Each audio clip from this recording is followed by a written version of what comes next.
Yo, welcome back to Mercurial Flow Astrology.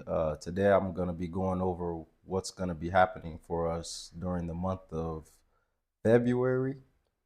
I recommend for those who haven't memorized their chart, watch this first section to kind of go along with your chart and keep in mind what I'm saying in relation to the areas it shows up for you and like the nuance and details. Then watch for like your specific sign, or if you want to, you can watch all the signs. And now I'll go to the wheel, and we'll see that at the very beginning of the month, we're gonna have this. We're gonna have this full moon in the sign of Leo. So as you see, you can see the moon here in the sign of Leo at 13 degrees, and when the moon is opposed the sun, that's when we get our full moon. When the moon is conjoined or together with the sun, that's when we have a new moon. So this full moon should be about similar. It should have something to do with the things that you set out for during the new moon 2 weeks before. Um, and that was on January 18th, I believe. Um, I believe that this full moon, since it's in Leo, the sign of Leo, is gonna have some type of dramatic flair to it, a kind of in your face kind of vibe to it. So, the nature of full moons is to reveal and show what's going on in regards to the thing you set out during the new moon. And I think during this time, you'll get either if you started something and hoping to complete it, it could be a completion. It could be the results of something, see how you did. It could be just this understanding of, oh, okay, now I know what I need to do. So just a revelation. And like I said, I think because it's in Leo, it's going to really express itself in a clear kind of way. I'll go more into detail on this in my Leo full moon video, but basically, the themes that show up are expression, self-expression, creativity, individuality, um, independence, groups and communities, innovation, your hopes and dreams, these types of things. These are both Leo and Aquarius type themes.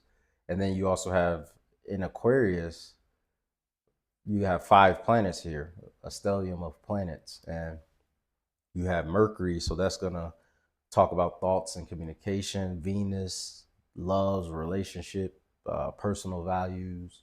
You got Mars here, which is going to be about your action and drive. And then Pluto, intensity, maybe obsession, transformations. So there's a lot going on, I think, here. Then, if we look a couple days later, we're going to have, uh, oops, we're going to have Uranus. Oops.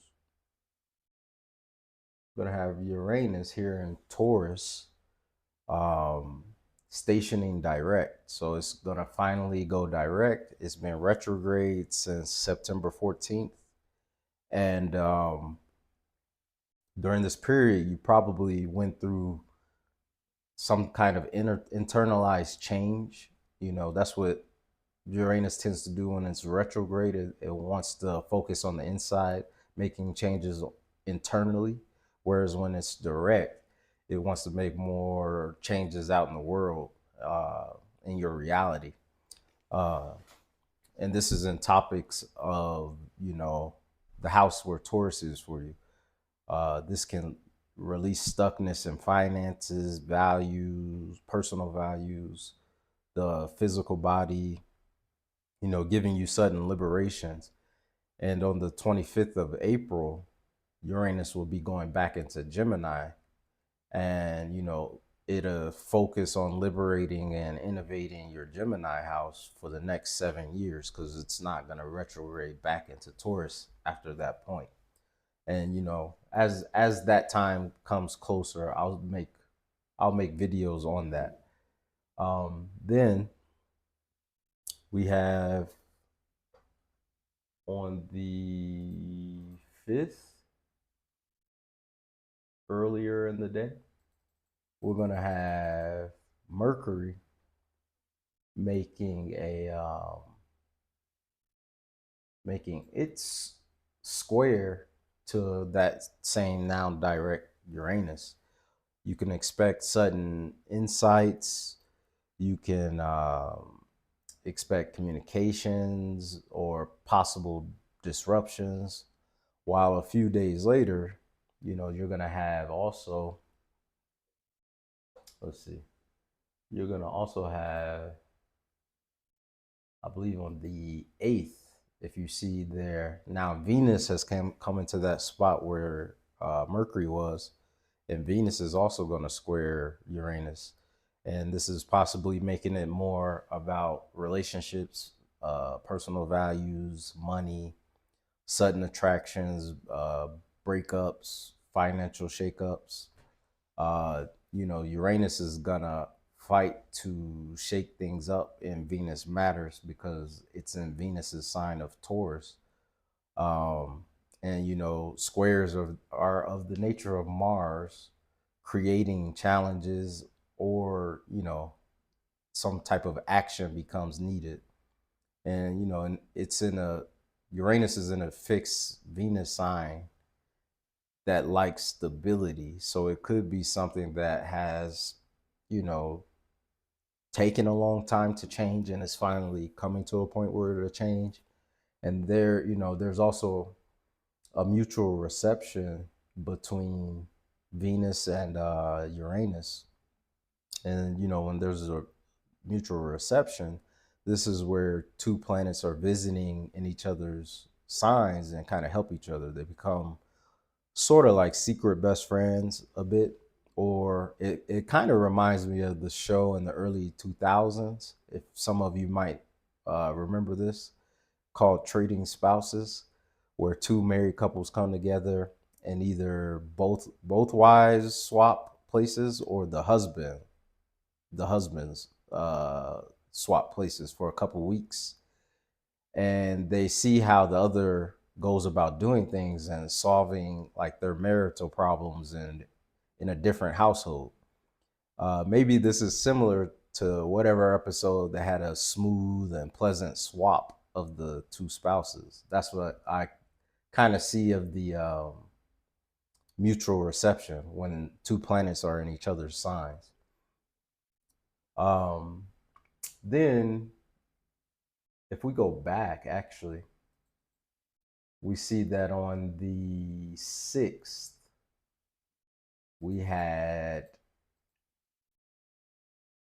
on the 6th, we had Mercury enter into, here, we had Mercury enter into the sign of Pisces. And Mercury's moving fast, because on the 5th it was in Aquarius, squaring at 27 degrees, and then all of a sudden the next day it makes its way into Pisces. So this brings some intuitive thinking and imagination. This could be good for creative writing, spiritual insights, or a compassionate dialogue if that's needed between you and somebody.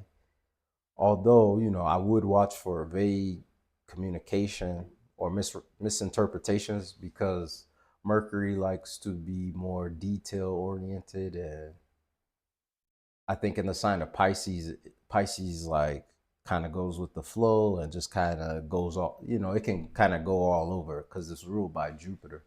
So it can kind of go all over the place, and it'll make it hard for Mercury to kind of focus on whatever the topic is. So be careful and watch for that. And then you're going to have on the 10th, you're going to also have Venus come into Pisces as well. This is relationships and values, personal values. They can start to feel more like soulful and artful in the sign of Pisces. But boundaries could blur during this time as well. And Venus is exalted here, so she can explore all her desires in an kind of imaginative, romantic, fantasy type way. I think that's why she's exalted here. Like all her desires can really be explored here. Um, yeah, and then if we look on forward to the 12th, we'll have Mercury, who will be entering into, actually I think it's on the 11th. On the 11th, Mercury will enter into its shadow point, which is the period that it will, like, this is the point where once it goes retrograde, it will go all the way back to this point. And so from this point of here of 8 degrees, from 8 degrees to the point where it goes retrograde at 22 degrees, I believe, this is the stuff you're going to be reviewing during the retrograde, because at this point from 8 degrees it's going to go to 22. Then once it goes to 22 degrees, it's going to go all the way back to 8 degrees before it goes back forward, if that makes sense. And then, but what I wanted to say also about this, on February 11th, it starts its shadow period, and then it also will, like the very next day, it will, let me see, get this moving forward. The very next day, it's going to make a conjunction to the North Node. So I think, like, probably when, from the start of the shadow period, this will give you an idea of what this Mercury retrograde from I think it's the 26th of February is when the retrograde will be about, and the things you'll go back over. The shadow period starts at 8 degrees, and then since it's conjuncting this North Node at 9 degrees, I'm thinking this can deliver faded messages or kind of insight to your individual soul path. And this could be dealing with communication, conversations, messages can start to guide you toward your personal destiny, your growth, spiritual alignment, and such matters like that. And then if we look further to the next day on the 13th, this is when, so if we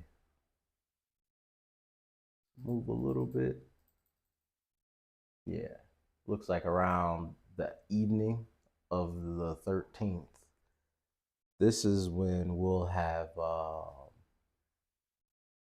on, we'll have Saturn here finally entering into Aries.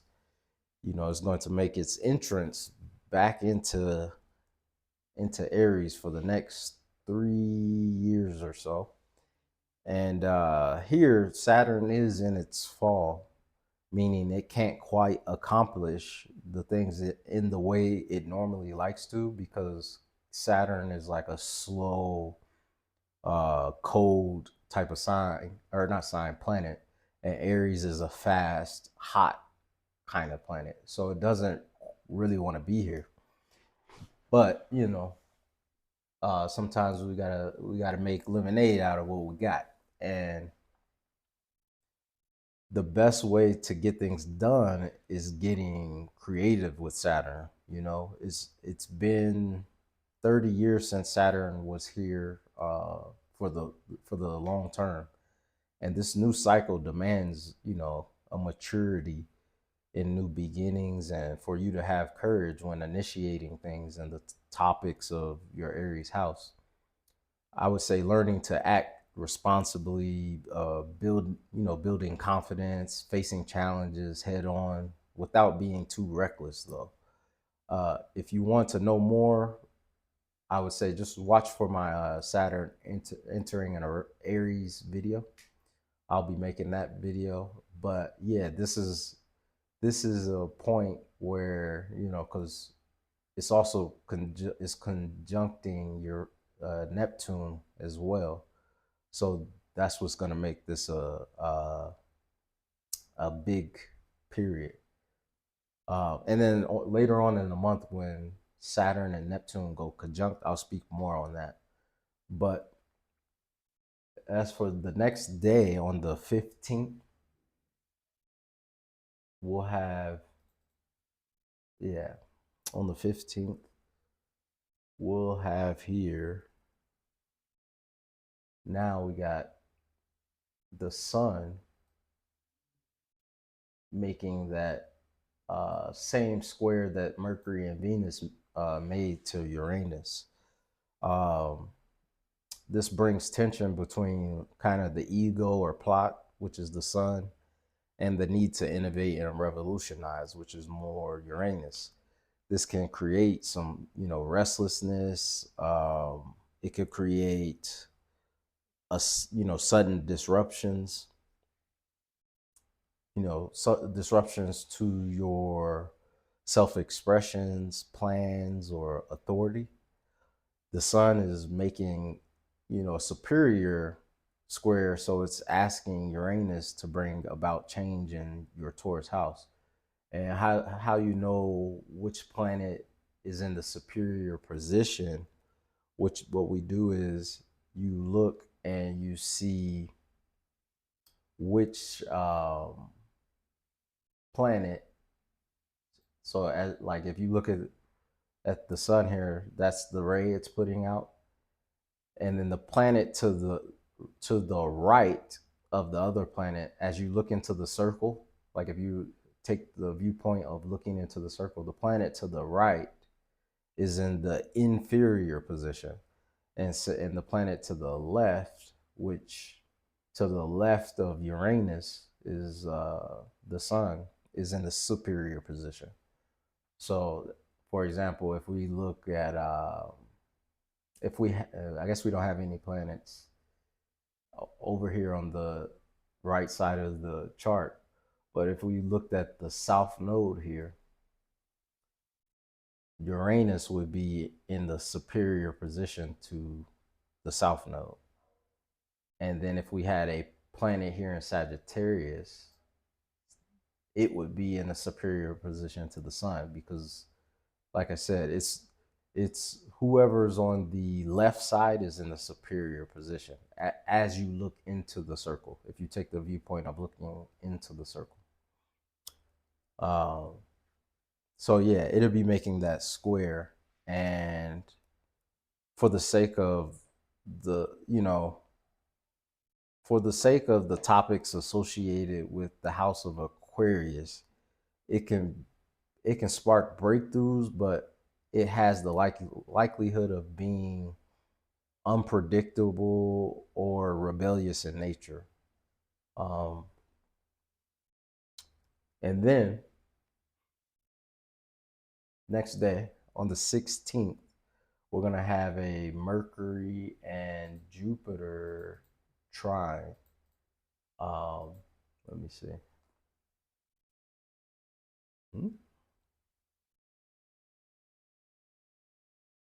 So here we got Mercury, and here we got Jupiter, and they're making that trine. They're in the same element, two water signs. And this is on the 16th. As I mentioned before, trines are of the nature of Jupiter. So they are generally more beneficial, positive, and represent an abundance, you know, but oftentimes it can show up as things you kind of take for granted. Like like the example I like to use is water.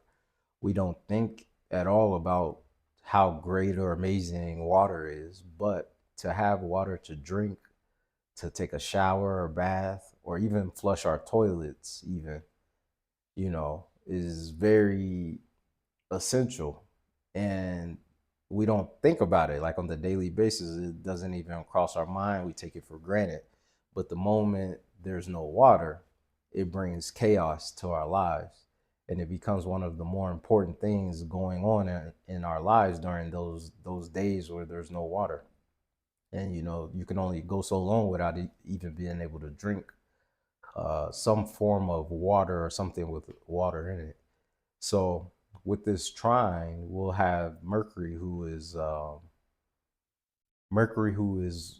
actually in fall in Pisces, because the over expansiveness of thoughts and communication.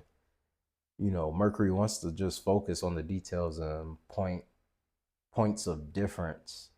Kind of like it likes to separate, kind of like Mars does. It likes to pick apart things and you know study things and look at things and analyze things in parts and pieces, whereas Jupiter likes to bring things together and have it all as one big picture. um, Mercury doesn't deal in that way, so having to focus on any and everything can be a bit exhausting. So it can be great for exploring ideas that align with Jupiter and Cancer, which is an kind of like an over expansiveness and feelings and the desires to deeply nurture something. But I would say just be careful with that Mercury getting lost in the sauce and losing sight of the details while in Pisces. um, and then if we move back and look at I think it's the very next day, on the 17th, we'll have, yeah, on the 17th, we will have our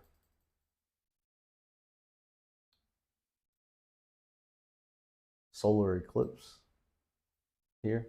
If you look, the moon and the sun are at 28 degrees. It will be occurring in the sign of Aquarius, as you can see, at 28 degrees. A new moon that is ruled by basically the planet Saturn again, because the last new moon was in Capricorn, which is also ruled by Saturn. And your Aquarius is Saturn's traditional ruler.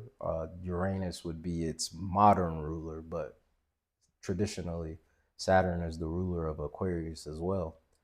And so when the new moon is within about 15 degrees of the North Node, as we can see, let's see, as we can see, uh, as we can see here, the North Node, they're within 15 degrees of each other, um, North Node or the South Node. This is when we consider it a solar eclipse. And the North Node will be at 8 degrees of Pisces, so about 10 degrees away. And what eclipses tend to do is they tend to bring kind of faded feeling changes, where we can expect big endings and bold new chapters beginning, often with unexpected twists, especially while in Aquarius. um I'll go more in detail when I make my solar eclipse video, but you can expect a power surge or kind of a push forward on your life path, possibly breaking through, different barriers you might have, seeing like a lot of progress because of the North Node. is associated with growth, future direction, and where we are evolving towards.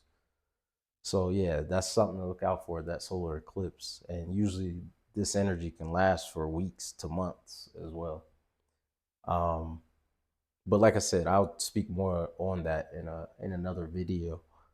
Um,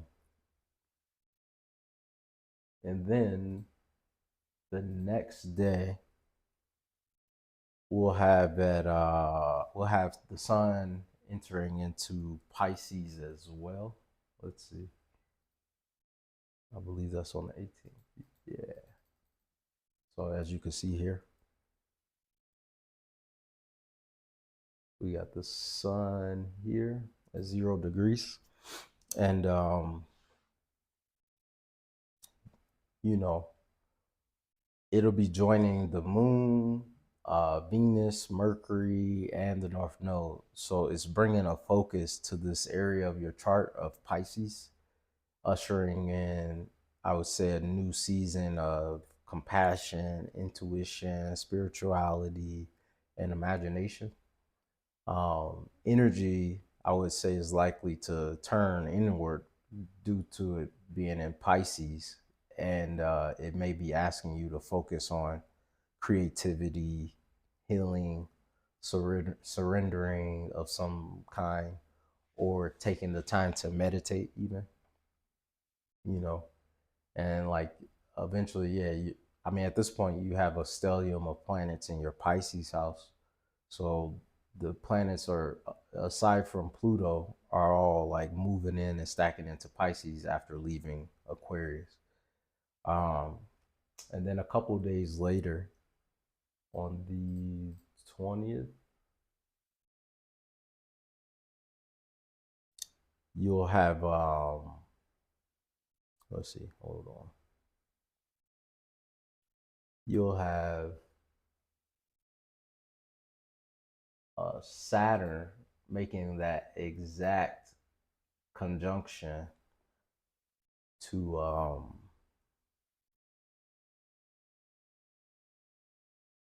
here to Neptune, and this is, like I said, it's gonna be on the 20th, and this is the day, where it's exact at 0 degrees 45 seconds arc seconds, and that'll happen. I think I have it at 1:18, but I think it'll be um, maybe actually around 11 a.m. Central Standard Time. They will have already been co-present in the same sign for about a week, since the 13th. And for about a week, you may already start to notice the blending of the two energies, from the time Saturn actually ingresses into Aries. This is a rare alignment of the two getting together here. And, once every 30 years, and they get together. And the last time they were exactly conjunct in Aries was around 1703. So more than 320 years ago. And if we say at the exact 0 degree mark, it's been definitely over 6,000 years or so. So Saturn, structure, and Neptune, dreams or disillusion, are coming together. And they're coming together at the start of the zodiac in Aries, the sign of new beginnings. And at the 0 degree mark, the first degrees of any sign, and then the first degree of the zodiac is Aries. So I think we can definitely start to expect something big here. And I'm thinking like a crystallization of spiritual visions coming into reality, or sort of dissolving of outdated illusions. Because you have Saturn who likes structure and building things and systems and things like that, and you have Neptune, which are either, it could be looked at as either big ideas and visions and very imaginative, so these types of structures. Or another thing that Neptune likes to do is create kind of this like hazy, foggy type of vibe. And so it could make things disappear as well. So what you think is like exists as a structured thing can just fade away in a blink of an eye, and like just like that doesn't really, it's not as really structural as you thought it was. It's not really as concrete as you thought it was, and it's more elusive than you thought. So this can happen with a lot of things. Something that comes to mind right now, even for me, is lately I've been thinking about a lot about kind of space time and things like that. Like, you know, uh, how like we think of time as linear, as in there's the past, there's the present, and there's the future. The past happens, whatever in the past happens first, and it causes for the present, and then whatever happens in the present is causing the future. But is it possible that, because like if you, this is a structural thing that you experience in the 3D, but if you go into like the 4D or 5D, like it does, like you can see the whole thing, kind of like a video game. Like a video game, when you play a video game as the main character, as you're playing as the character, you're going through things, and if you're of the mindset of the character, yeah, everything's kind of happening in order and things like that maybe. But if you're in the mindset of the developers or the creators, you already created everything in the game, and like everything's there for a reason. But you already, like everything's already been created, like it's already set, it's already been like, yeah, made. So I don't know, I'm wondering things like this, like these kind of far out um things, like things that for most of our lives, probably all of our lives, probably that things that we've thought for hundreds or thousands of years as just absolute fact start to be kind of shaken up and discovered as not as concrete as we once thought it was. Kind of like some Einstein type person coming through and telling us that actually, or I think it was Isaac Newton who said, or Galileo, I can't remember who, but who said the earth is not flat, it's actually round, like these types of ideas. But yeah, and like I said, I'll speak more on this in the Saturn entering Aries video. Then on the 22nd, we'll have Venus making her trine to Jupiter as well.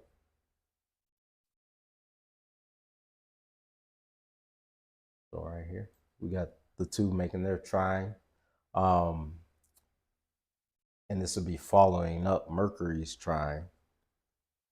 Uh, and also coming into that trine with Jupiter, this time bringing a lot of harmony between the two, because Venus is exalted in Pisces and Jupiter is exalted in Cancer. So both benefic planets are in the best signs they could be in. The only thing that could be better for the two is if Jupiter wasn't retrograde, because right now Jupiter is retrograde instead of direct. But I still think we can expect luck, generosity, and ease in the matters of love or finances or pleasures, things that Venus rule. I would expect relationships to potentially flourish with a sense of optimism. This is a what you would consider a feel good aspect for socializing and abundance, enjoying beauty or emotional expansion. Yeah, I look for this to be a very pleasant, positive day. So if you're trying to plan anything, this might be the day to do it on the 22nd. Then on the 26th, we're going to have Mercury finally get to the point where it goes retrograde. So let me see. Yeah.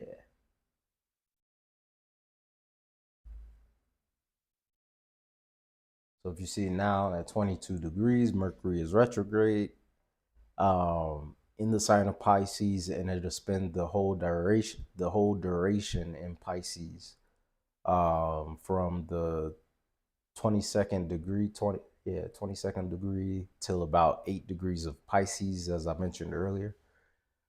There will be likely reviews of communication, messages, conversations, decisions, intuition.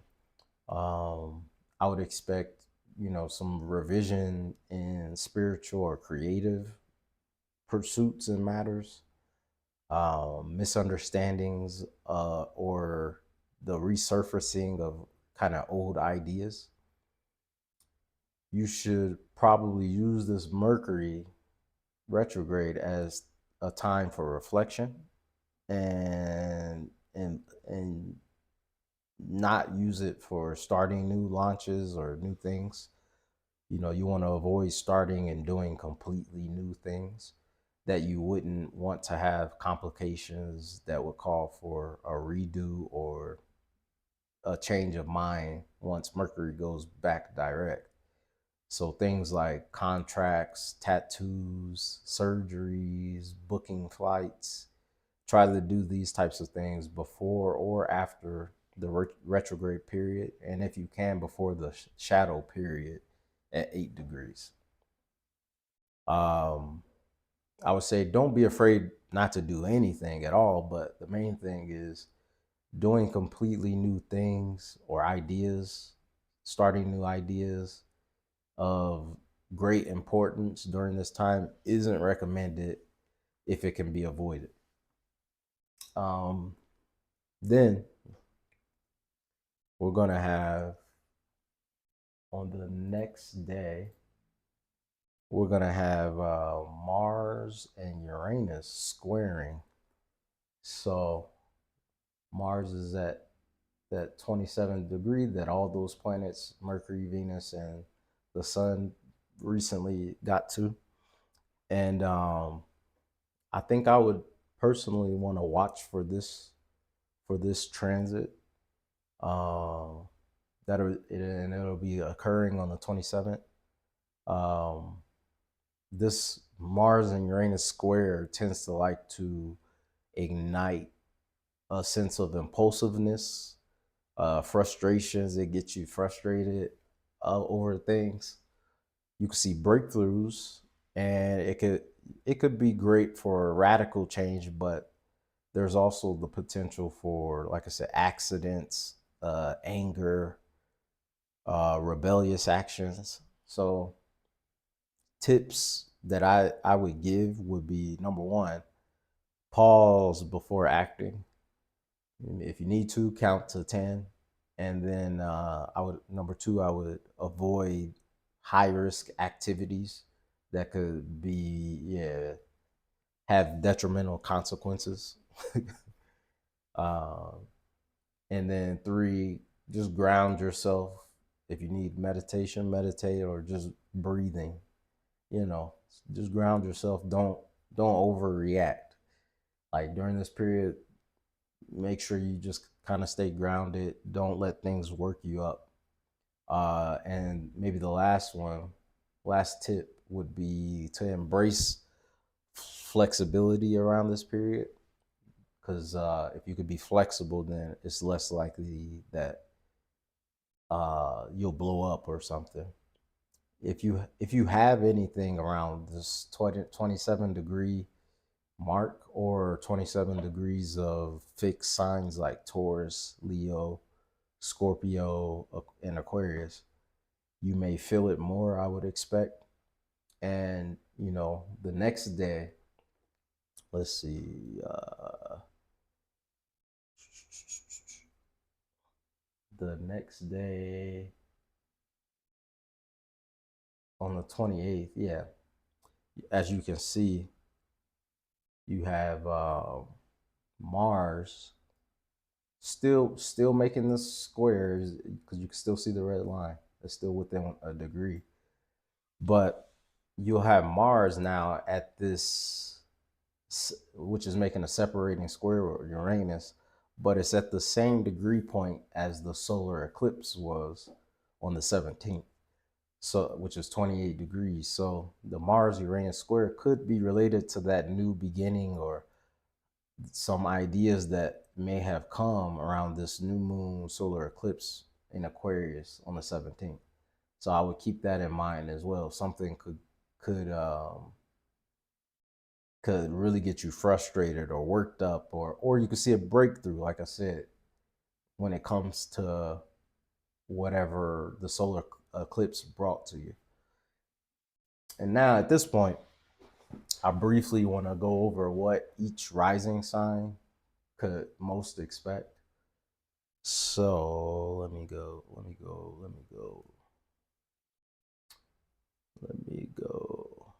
here. And let me get back to the chart and erase this. So if you're an Aries rising, I would say first day of the month, something will be revealed in matters of your fifth house of fun and creativity, children, and love affairs, due to that the moon being there, and it's going to be there at the end of the month too.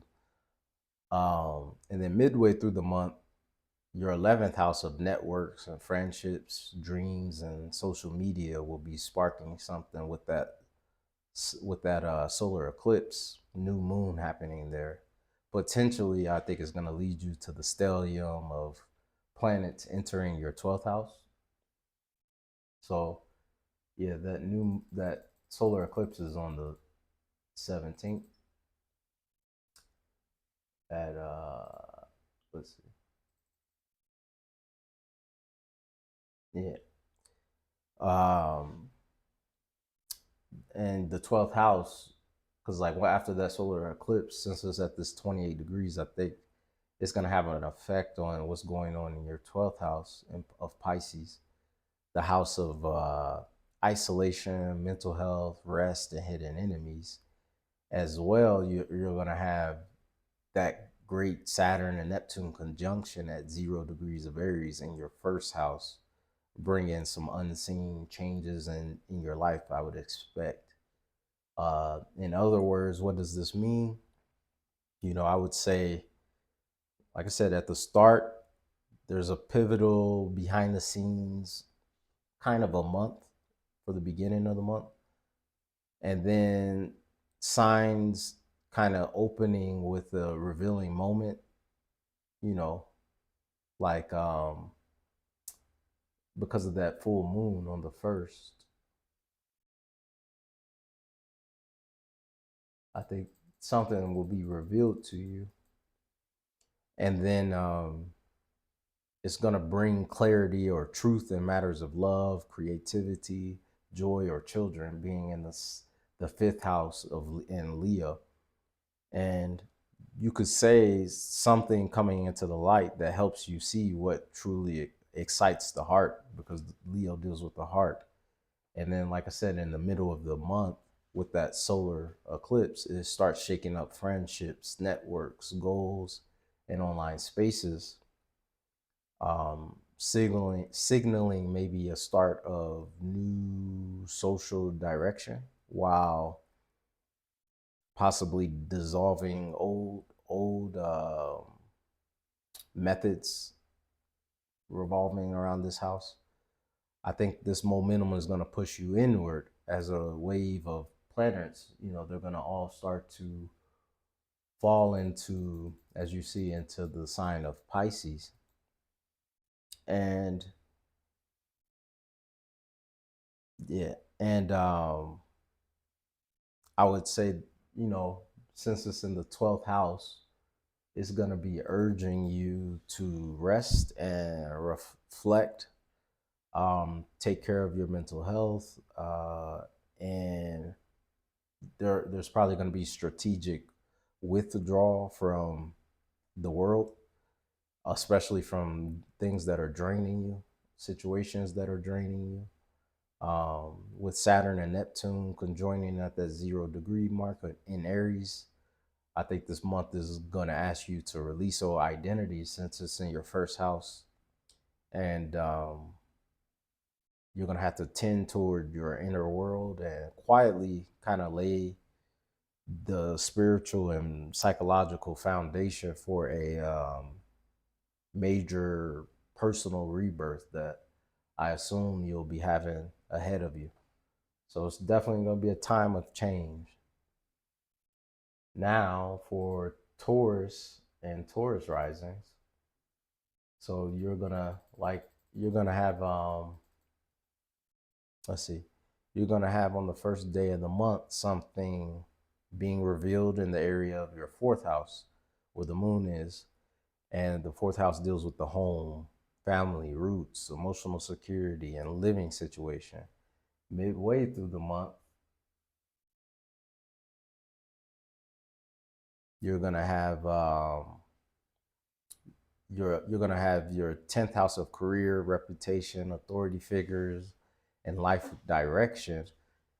Something will be sparking with that solar eclipse happening here, and a possible new beginning. And I think it'll lead to this stellium of planets. As you can see, Venus, Mercury, and then the moon, the sun, Mars will all enter into your 11th house of networks, friendships, long-term goals, social media. And then you also have in your 12th house that great conjunction of Saturn and Neptune at 0 degrees of Aries. The 12th house brings massive changes I would say, behind the scenes of your life. So what I would say this means is, you got the start of the month opening with an emotional or domestic revelation of some sort, something occurring at home within family dynamics, or it could be your inner foundation starts to there starts to be a focus there helping you understand where you truly feel supported. Then in the middle of the month around this eclipse, you have a powerful solar eclipse activating your 10th house, public life, career path, reputation, possibly initiating you know a new professional chapter while dissolving any outdated things or roles, or any outdated direction. Maybe you switch directions. um, I think this shift is going to pull you toward new communities, your long-term aspirations, because you're going to have these planetary energies moving into that house, and it's expanding your vision for the future because it's in the 11th house and it's Pisces. So, and then meanwhile, you got Saturn and Neptune meeting in your 12th house, probably asking you to quietly release old fears, subconscious patterns, and hidden burdens that you might have, preparing you spiritually and psychologically for, a possible major rebirth for the year. So yeah, that's what I'm seeing for Taurus. And next up, if you're a Gemini rising, then the first day of the month, what is being revealed is that in the matters of your third house, which is the mindset, uh, communication, siblings, learning, contracts, day-to-day movement, you're going to have things being revealed here. And then midway through the month, on the 17th, you're going to have in your ninth house of beliefs, higher education, travel, publishing, foreign lands, and people. there will be something sparking with that solar eclipse occurring here.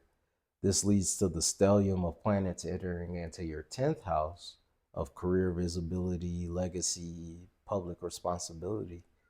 And then you get the great conjunction of Saturn and Neptune at 0 degrees in the 11th house, bringing some unpredictable, maybe more imaginative changes in your social world and long term goals. What this means, in other words, is the month is going to start with, probably an important conversation or message, or realization that clarifies like how you think, speak, or connect. And something's coming to light that is reshaping your mental landscape or daily interactions. And like I said, halfway through the month with this solar eclipse, I think it's going to ignite your search for meaning, pushing you to question beliefs that you have, explore new paths, or step into a broader perspective or worldview. This momentum can pull you into a period of increased public responsibility with the planets going into your 10th house, increased visibility, signaling maybe career shifts or like a new professional identity forming. With Saturn and Neptune aligning in your 11th house, the 11th house deals with friendships and future goals. So these can undergo a quiet but profound restructuring, dreams becoming refined, illusions fading away, purpose driven alliances begin to start shaping, I think, during this period where Saturn and Neptune come together. So that's what I have for you guys. And now we have Cancer risings. If you're a Cancer rising, from the first day of the month, first day of the month, we'll have that full moon in your second house of money, personal values, self-worth, and resources.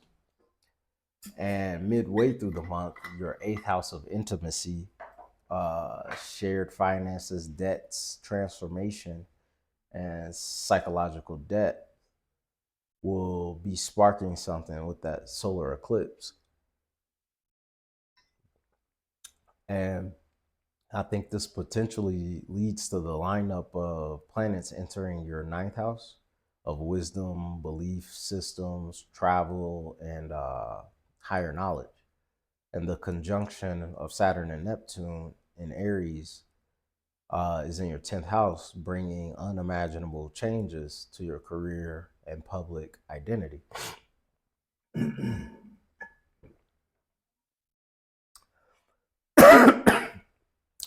So what does this mean? I think, the month opens with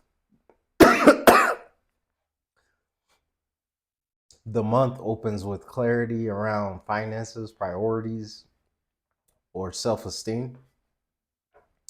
Something really reveals what you truly kind of value and where your energy is being invested.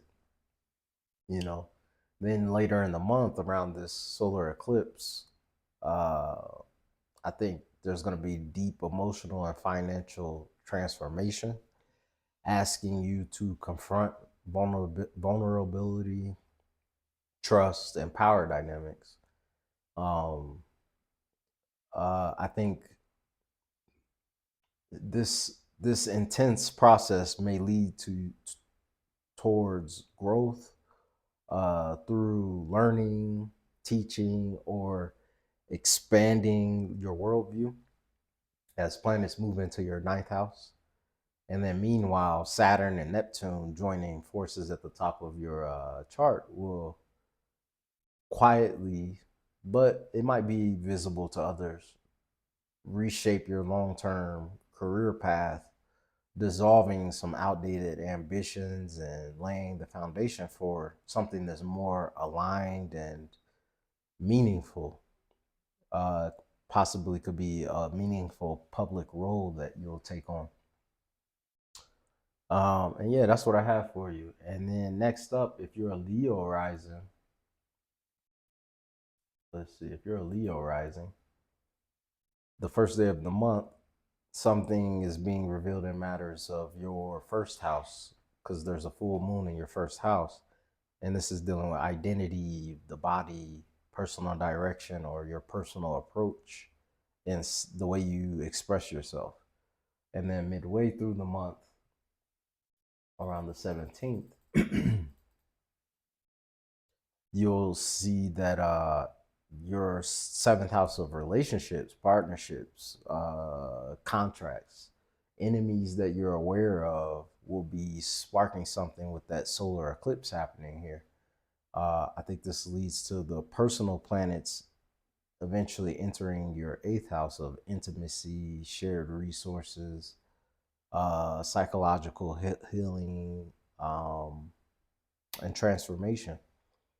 And then there's the powerful conjunction of Saturn and Neptune at 0 degrees of Aries in your ninth house, bringing some profound changes to your beliefs and life philosophy. So, in other words, what does this really mean?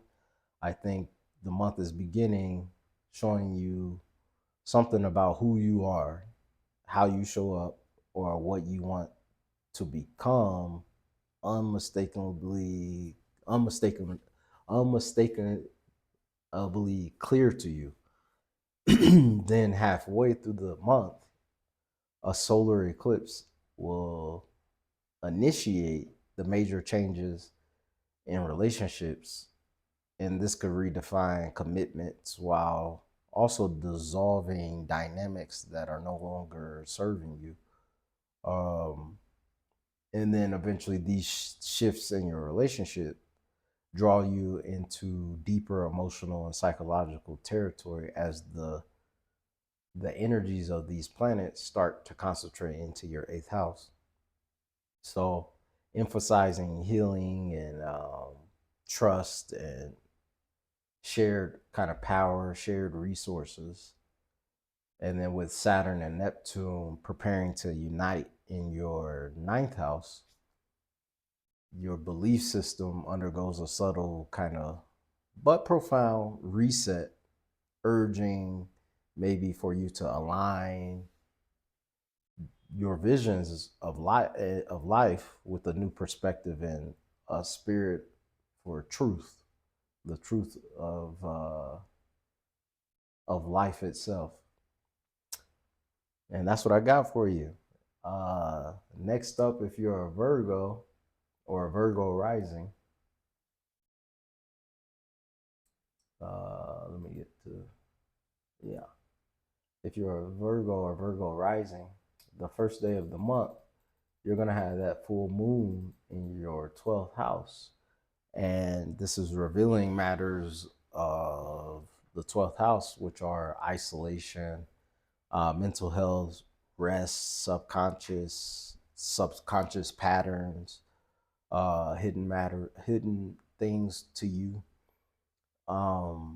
Midway through the month, your sixth house of work, health, routines, and daily responsibilities will be sparking something with that solar eclipse happening there.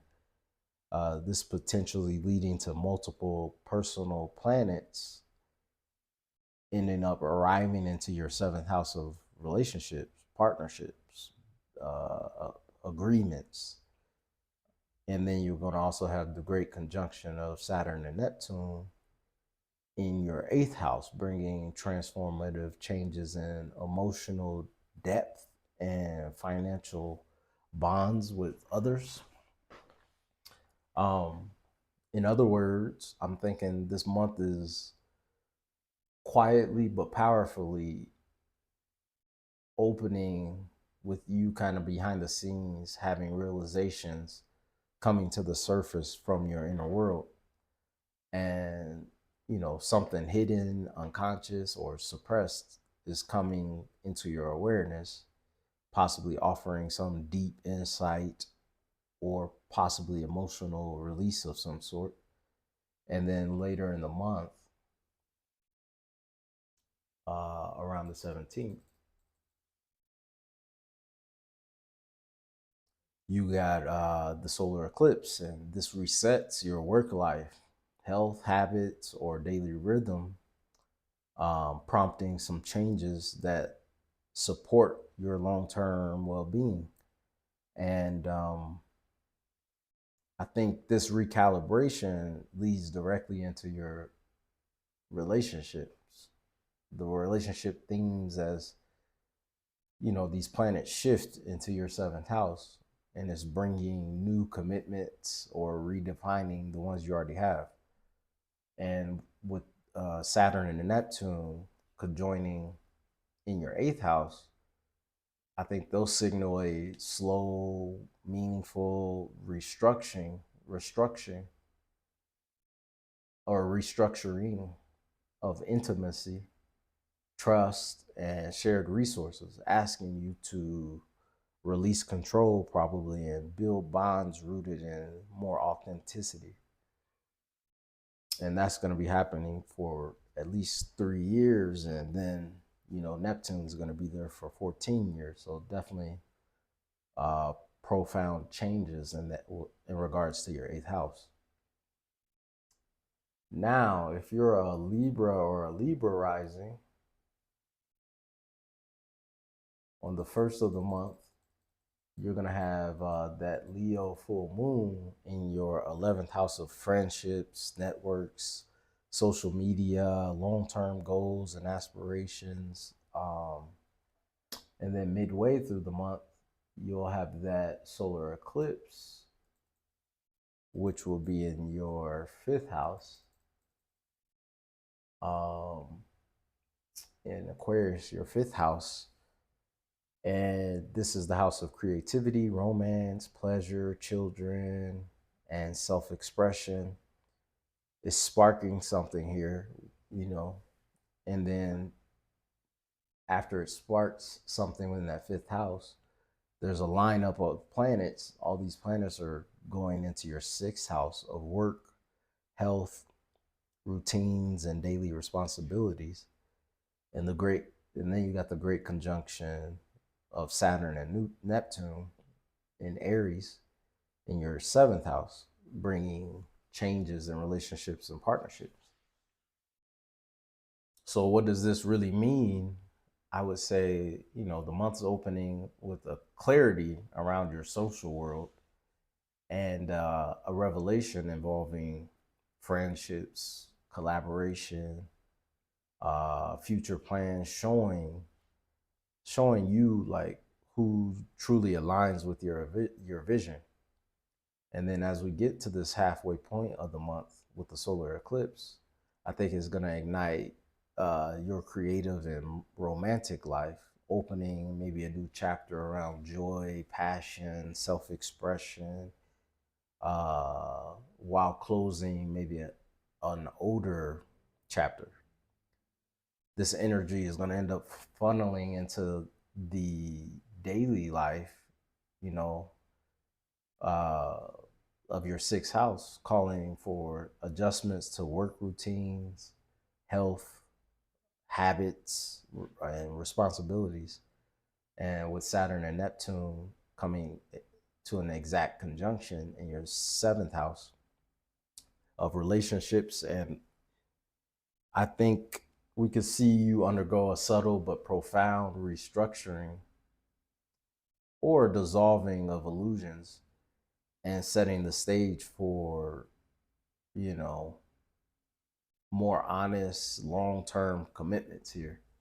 With Saturn being in your house of relationships, Saturn likes to be committed to something serious. So I think that's what you could expect for the month. Watch out for my other videos as I go in more detail on a lot of these major aspects that's going to be happening. And then up next, if you're a Scorpio rising,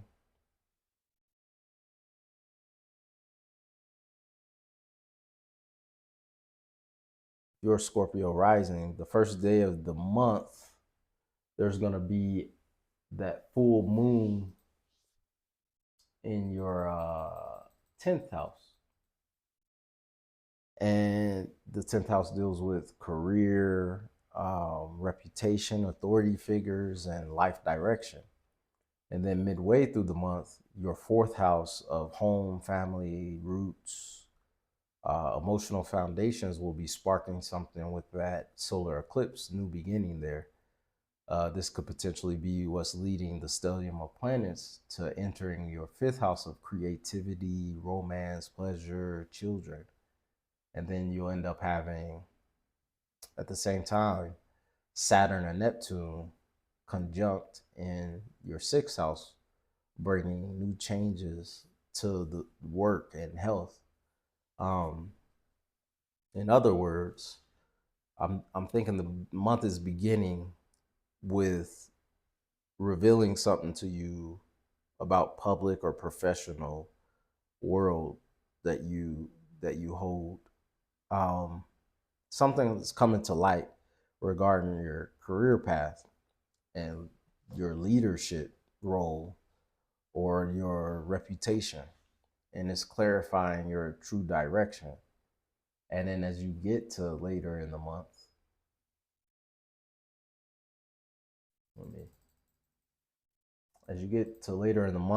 with that solar eclipse, I think your home life, because it's happening in your 4th house, your home life or your family dynamics are initiating an emotional reset here and redefining where you belong.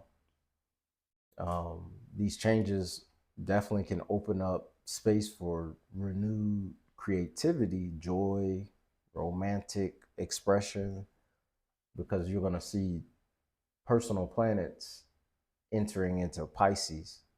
You already have Mercury and Venus there, but then the moon, the sun, and Mars are going to join there too. And then meanwhile, you have that Saturn Neptune aligning in your 6th house, quietly probably transforming how you manage work, how you manage health, and how you manage your daily responsibilities. So urging you to build somewhat sustainable systems rooted in a balance so as not to experience burnout, I assume. So yeah, and then on to Sagittarius risings. If you're a Sagittarius rising at the beginning of the month, you're going to have the Leo full moon entering into your 9th house, and the 9th house deals with beliefs, higher education, travel, publishing, worldview. And then midway through the month, you'll see that you'll have that solar eclipse occurring in Aquarius in your 3rd house. 3rd house deals with communication, learning, siblings, a daily movement. And this will spark something here. This could be the cause of all the planets migrating to your 4th house, where your house or home, family, roots, and emotional security, it will start to get a lot of focus and attention, as well as you'll also have that conjunction of Saturn and Neptune in your 5th house, bringing some unseen changes in creativity and romantic situations. So, what does this really mean? I would say, like I said, the month's opening with some type of realization that shapes how you see things in life. A belief, plan, or long-term vision is coming into focus with that Leo full moon in your 9th house. And then around this time, the solar eclipse, you could expect it to trigger shifts in your communication, learning, or important conversations, prompting new ways of thinking or expressing yourself. And then I could expect this momentum to draw you inward as planets gathered in your fourth house, emphasizing, emotional grounding, family matters, and creating like this sense of home. And then with Saturn and Neptune coming exactly conjunct in your fifth house of creativity, I think creativity and romance are going to undergo a quiet, you know, maturing process, inviting you to pursue joy, or if you're single, romance with intention, depth, and spiritual alignment. This could also be something going on with children as well. So now, if you're a Capricorn rising, for my Capricorns, the first day of the month, you're going to have that Leo full moon in your eighth house of intimacy, shared finances, uh, debts, transformation, and psychological depth. And then midway through the month, around the 17th, you'll see that you'll have that solar eclipse in the sign of Aquarius in your second house of money, self-worth, personal values, and personal resources. And it's sparking something here. And this could lead to what's going on in your third house as planets start to line up in your third house of communication, learning, and daily interactions. Not to mention, you have that Saturn and Neptune conjunct in your fourth house, bringing unimaginable changes in home and family life.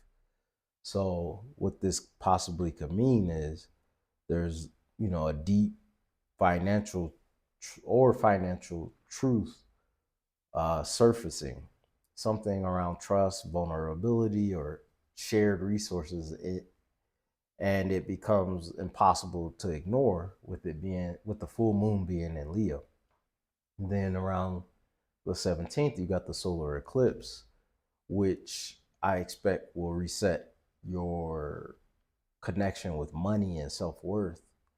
And it could be initiating new priorities and dissolving outdated ones and outdated value systems, how you value things. This shift can activate your third house, bringing increased communication, learning, and important discussions into your daily life. And then you also have that Saturn Neptune conjunction in your fourth house. Your sense of home and emotional foundation could be undergoing a slow but profound transformation, urging you to redefine like what security truly means. So yeah, definitely something exciting and maybe uh, very unexpected, very just something you can't imagine. Even maybe it's hard to imagine being reality occurring in your home and family over the next few years. Now, if you're an Aquarius rising, this is gonna be at the beginning of the month. There's gonna be the full moon in Leo in your seventh house, and your seventh house deals with partnerships, relationships, contracts, even enemies you're aware of. And I would say midway through the month, around the 17th, you got that solar eclipse in the sign of Aquarius, which is your sign, the first house. This is a house of identity, self-expression, the body, personal direction. And I expect some type of a spark here with the solar eclipse. This potentially leads to the planets gathering their energy into your second house of money, values, self-worth, resources. And also, at the same time, you have that Saturn Neptune conjunction in your third house, bringing unseen changes in communication and mindset. So, what does this like truly mean? I think, at the open of the month, it's a relationship based revelation, clarity kind of emerging around who you are partnering with and how you show up in one-on-one dynamics. And as we get to this solar eclipse, it's kicking off like personal reinvention, maybe initiating a new chapter of self-expression, direction. You may take on a new approach to life. And this renewal can shift the focus towards finances, self worth, and the things you value. Uh, I think with yeah, like I said, these planets are going to move from Aquarius into Pisces, so it's prompting changes in how you earn and spend money, maybe, or value yourself.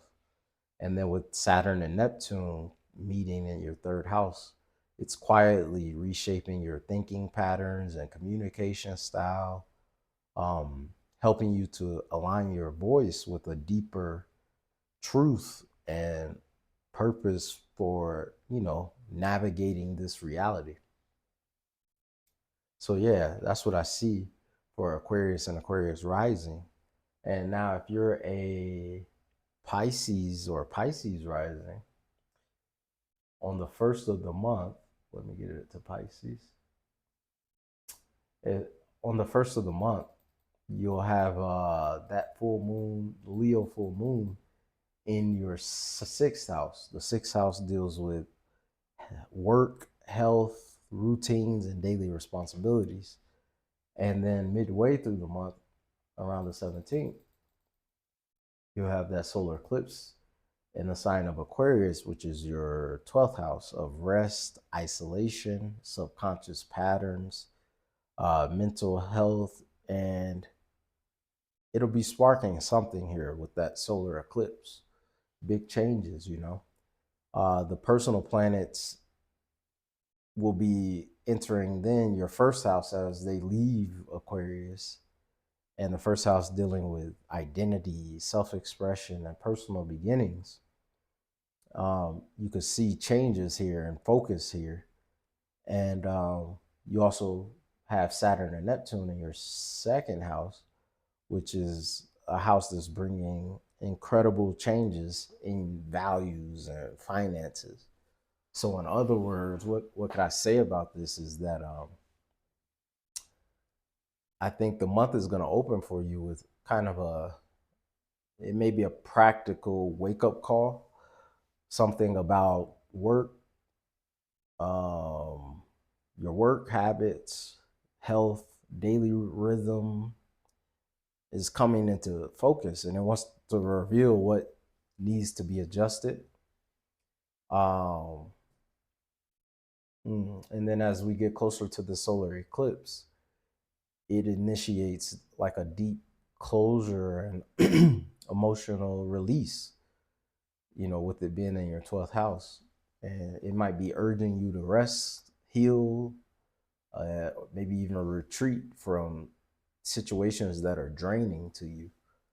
Um, yeah, that's what I see. And then this clearing kind of could set up the stage for a powerful personal rebirth as these planets in Aquarius are shifting into your first house, making kind of the beginning of a new identity cycle because the first house deals with identity.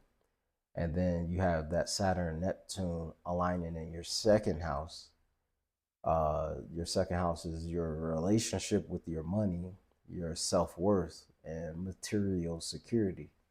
And these things can be undergoing a slow but meaningful transformation rooted in faith, boundaries, and clarity, and self trust. So I definitely think when it comes to your finances and uh, confidence in yourself during this period, especially the whole duration that Neptune will be there, which is 14 years, you're going to be asked to rely on your faith and trust that you have the things that you need, and that the things that you need will come when you need them, whether that's money, whether that's just, like I said, having the confidence or resources, whatever other resources. So yeah, definitely a profound period for change. Now, I want to thank all who made it to the end of the video, and I'll catch you on the next one. See you next time.